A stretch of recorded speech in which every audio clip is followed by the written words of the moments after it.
नमस्कार।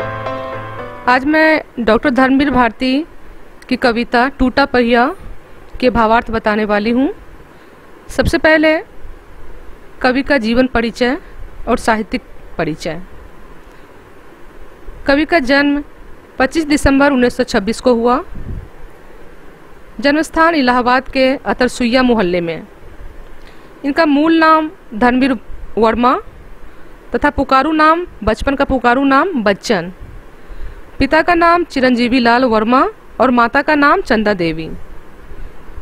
इनका प्रथम विवाह कांता कोहली से हुआ। एक बच्ची के जन्म के बाद संबंध विच्छेद। पुनः पुष्पा शर्मा से विवाह। कांता कोहली ने भी दूसरी शादी कर ली। धर्मयुग में संपादक बनने के बाद पुष्पा शर्मा से भी संबंध टूटा और भारती ने एक दूसरी पुष्पा से विवाह कर लिया। यही पुष्पा उनकी जीवन संगिनी के रूप में अंत तक रही, जो पुष्पा भारती के नाम से प्रसिद्ध हैं। इनकी शिक्षा डीएवी हाई स्कूल इलाहाबाद तथा उच्च शिक्षा प्रयाग विश्वविद्यालय से हुई। हिंदी में स्नातकोत्तर तथा पीएचडी भी यहीं से की। आजीविका के लिए पत्रकारिता, विश्वविद्यालय में अध्यापन तथा संपादन। अभ्युदय जो इलाहाबाद से निकलती थी पत्रिका, 1946 से 1947 तक अंशकालिक पत्रकार। संगम, यह भी इलाहाबाद से निकलने वाली पत्रिका थी, उसमें 1948 से 1950 तक सह संपादक। सन 1950 से 1960 तक इलाहाबाद विश्वविद्यालय में हिंदी के प्राध्यापक। 1960 से लेकर सेवा के अंत तक धर्मयुग, जो कि बंबई से निकलती थी पत्रिका, के संपादक रहे।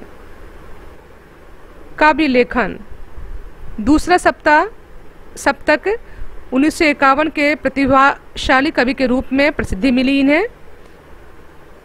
काव्य संकलन 1952 में ठंडा लोहा के नाम से। 7 गीत वर्ष 1959। उपन्यास में गुनाहों का देवता इन्होंने 1949 में लिखा।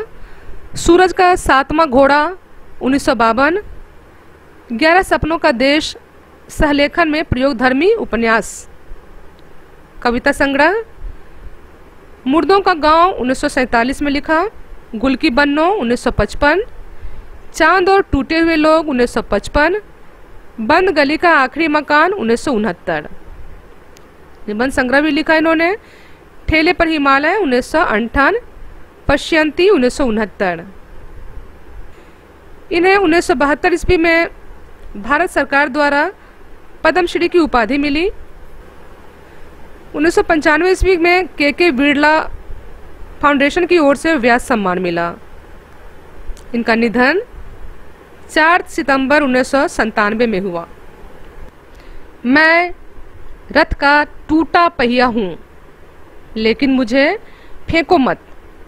क्या जाने कब इस दुरूह चक्रव्यूह में अक्षौहिणी सेनाओं को चुनौती देता हुआ कोई दुस्साहसी अभिमन्यु घिर जाए।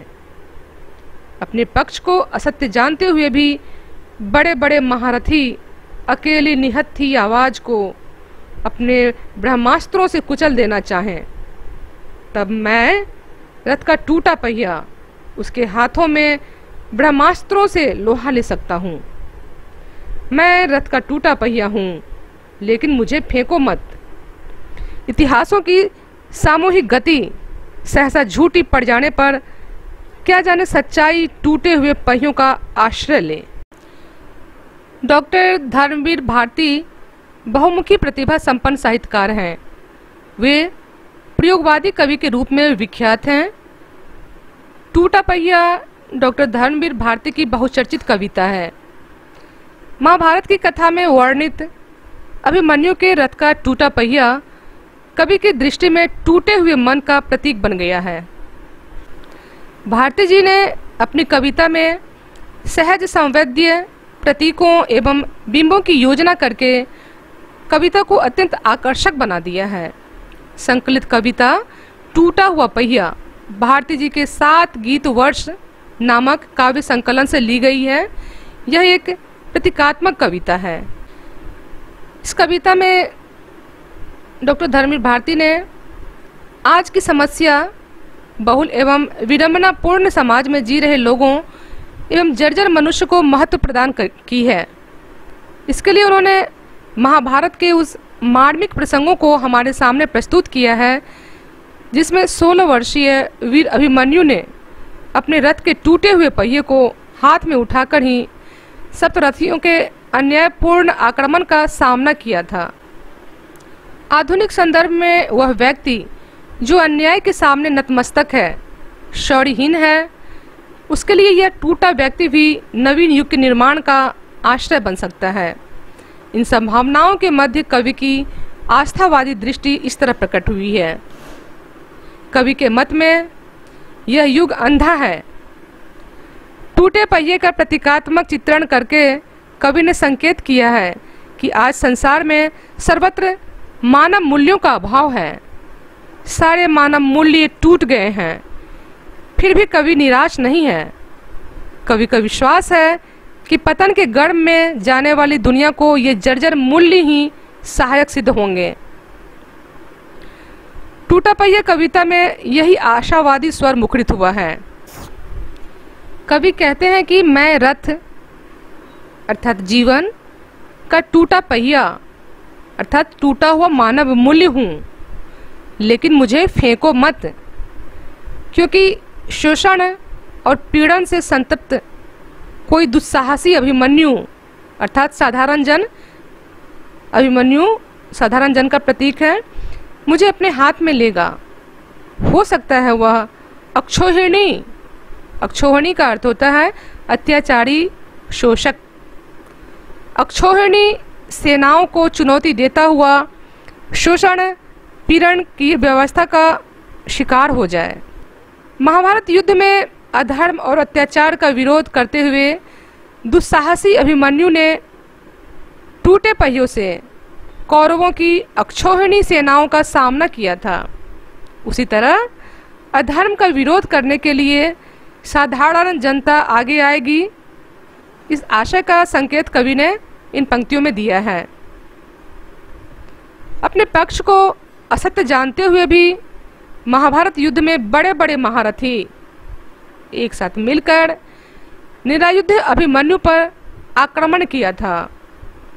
किसी ने अभिमन्यु की असहाय आवाज पर ध्यान नहीं दिया। तब मैं अर्थात मानव मूल्य टूटा हुआ पहिया बनकर अभिमन्यु के हाथ का हथियार बना था। अभिमन्यु ने रथ के टूटे पहिए को हथियार बना लिया था। ये आप सभी जानते हैं। सबके द्वारा उपेक्षित मानव मूल्य कहता है कि मैं रथ का टूटा पहिया हूँ। मैं ब्रह्मास्त्रों अर्थात अधर्म और अत्याचार से लड़ सकता हूँ, इसलिए मुझे फेंको मत। कवि ने परोक्ष रूप में इस बात की ओर संकेत किया है कि आज संसार में टूटे मानव मूल्यों की आवश्यकता है। समाज के इतिहास की गति सत्य और धर्म के पथ को छोड़कर चले तो सच्चाई को टूटे हुए पहियों का आश्रय लेना पड़ता है। अर्थात पतन के गढ़ में जाने वाली दुनिया को मानव मूल्यों का आश्रय लेना ही पड़ेगा। कवि के कहने का तात्पर्य यह है कि आज के जो उपेक्षित मानव मूल्य है, हो सकता है कल उनकी जरूरत हो। कवि की दृष्टि में वर्तमान को सुधारने और भविष्य को सुखमय बनाने के लिए आम जनता के दुख दर्द को समझने और उसे दूर करने की आवश्यकता है। दुख तो उन्हें इस बात का है कि आज जनतंत्र में तंत्र शक्तिशाली लोगों के हाथ में चला गया है और जन की ओर किसी का ध्यान ही नहीं है। अपनी रचनाओं के माध्यम से इसी जन की आशाओं, आकांक्षाओं, विवशताओं, कष्टों को अभिव्यक्ति देने का प्रयास उन्होंने किया। अगर ये वीडियो आपको पसंद आया हो तो आप लाइक, शेयर और सब्सक्राइब अवश्य करें। साथ ही साथ अपनी प्रतिक्रिया अवश्य लिखें। धन्यवाद।